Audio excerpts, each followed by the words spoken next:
متابعينا الأعزاء، السلام عليكم. في خطوة جريئة من الناخب الوطني فلاديمير بيتكوفيتش، ذكرت مصادر مقربة من بيت الفاف أن بيتكوفيتش قرر رسميا منح شارة القيادة للاعب الميلان وقائده الحالي إسماعيل بن ناصر المقابلتين ضد كل من غينيا وأوغندا المندرجتين ضمن تصفية كأس العالم 2026. وتأتي هذه الخطوة بعد تأكد غياب القائد السابق رياض محرز لاعب الأهلي السعودي الذي لا يزال مترددا في العودة إلى صفوف محاربي الصحراء رغم إدراجه في القائمة الموسعة لهذا التربص.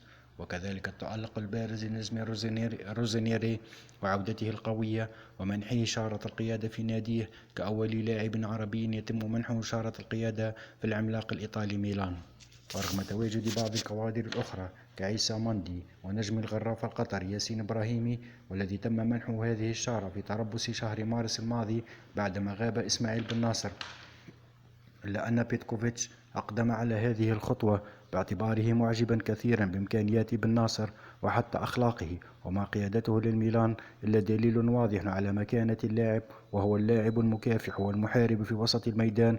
وحتى الفرنكو جزائري ياسين عدلي لم يستطع قيادة وسط ميدان ميلان في ظل غياب بن ناصر بسبب الإصابة، وهو ما جعله يلازم دكة الاحتياط مؤخرا بعد عودة بن ناصر واسترجاعه لإمكانياته.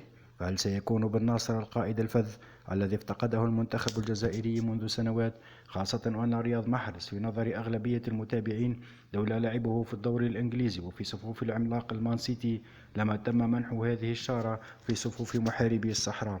تابعونا ليصلكم كل جديد عن المنتخب الجزائري. إلى اللقاء.